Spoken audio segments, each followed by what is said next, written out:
when you buy Muzzies, I'm not necessarily pushing any particular brand, but if you buy them in the 6-pack, they come with these practice blades.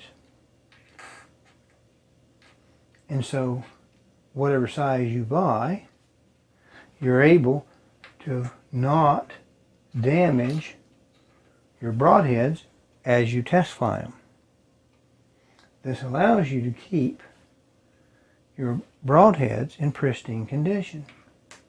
Because I believe when you start trying to sharpen those things back up, even though you're only taking a little bit off, you always stand a chance to bend a vein or bend the blade so it acts more like a bent vein, to unbalance it or whatever you might have. If I'm going for that maybe once in my lifetime wall hanger, and I'm happen to be in a bow that time, I want to make sure that I got a good shot. And for me, it's going to be worth my efforts to try to have a brand new arrow, brand new broadhead.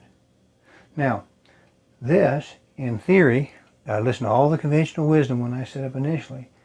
This is an 85 interlock. It's a good looking blade.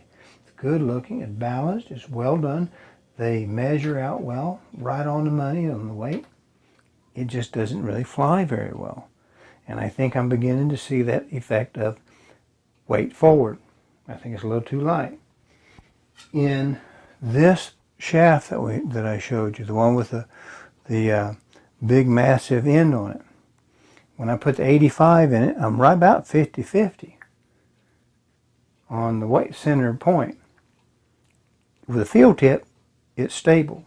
It flies, it groups. I put this broadhead in it, and it doesn't group. So I think I'm pushing it, as you get closer to that center mark, 50-50, I think that's when you start, no matter how much steerage you put on the back of it, I think you're getting into that point. But still, it's a small, low profile, got a good 1 1/8 inch cutting diameter. It's not a bad broadhead, but it can affect the flight. 100 grain on that arrow I just showed you, tightens perfectly. 125, perfect. Now, you can go 4-blade, 3-blade.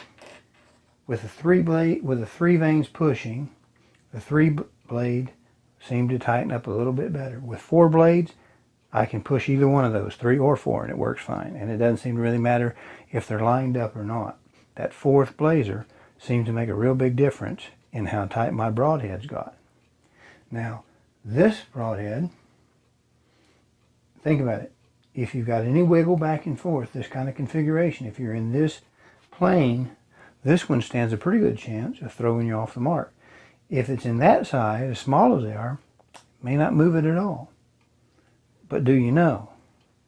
So that's kind of more of the original style broadheads people used to buy.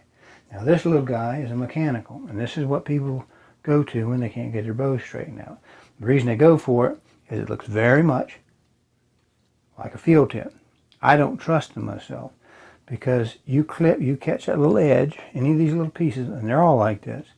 You catch one of those little blades with a leaf or anything on the way down, and then that flips out, and now suddenly you've got, for that moment, boom, you got a flywheel, and if this one comes out before the other two do, and some of them are spring loaded so that each blade will pop out independently, you got an arrow that's going wild.